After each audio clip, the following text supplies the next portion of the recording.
This is the site of the much-awaited Educational and Visitor Centre on the pier, where building work is finally about to start. The design, which was granted planning permission in 2011, includes a tea room with seating for up to 50 people and views looking right down to the end of the pier. Much-needed toilets are also featured in the design, as, at present, the pier has no public conveniences to offer. The new facilities will also include areas for hosting meetings or regular functions, or running activities for educational groups or for older people. Below ground, the design includes the creation of an educational room that will sit under the pier, looking out through a window towards the sea.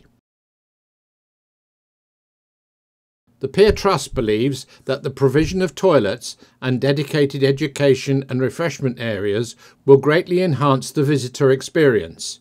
With these additional facilities, the Trust plans to be able to generate sufficient income to cover all the long-term maintenance costs of the pier, for which they currently have to rely on the support of the North Somerset Council.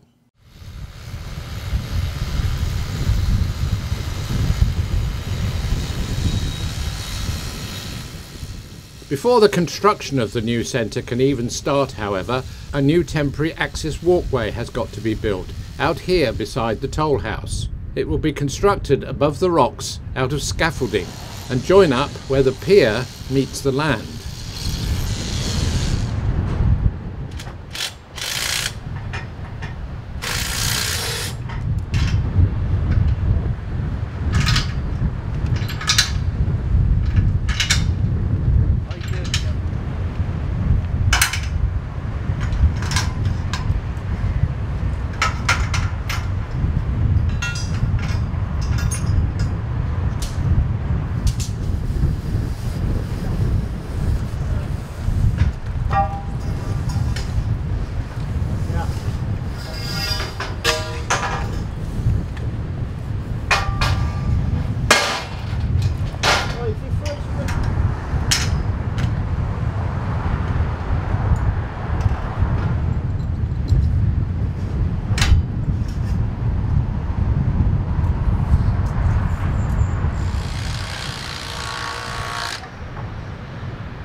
This part of the project is reckoned to take 4 weeks to complete. We asked the man in charge of the scaffolding work why this walkway was necessary. Well, the whole purpose of this particular structure is to provide access for pedestrians, especially for the public, to still maintain access to the pier whilst the pier undergoes this redevelopment of providing a museum and a cultural centre. We have to maintain access for the fishermen anyway. So it stands to reason to keep it open for the public, because there's a revenue to be had from that, and it also keeps the interest of the pier in the public eye.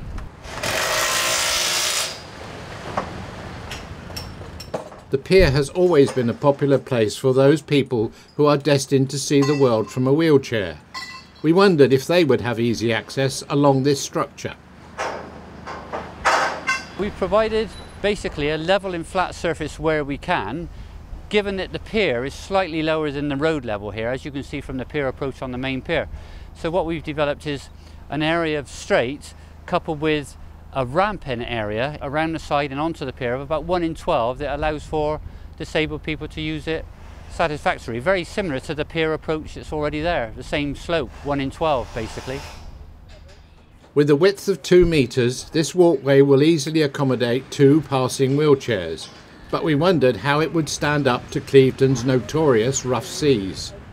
Well, we've had to take that in consideration, obviously, but we take that in consideration even in the summer. We have to design it, obviously, for uplift.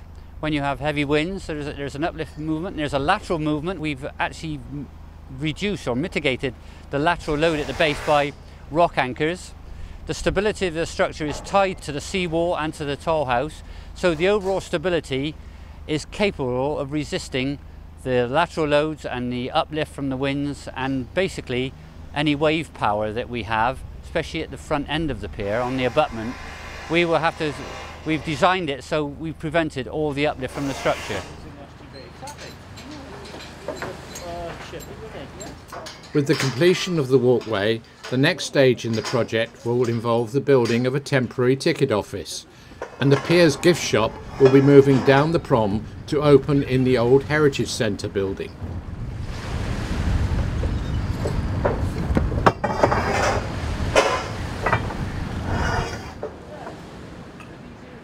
Although 90% of the required cost needed for the complete project has now been granted, the Pier Trust are charged with raising the shortfall themselves.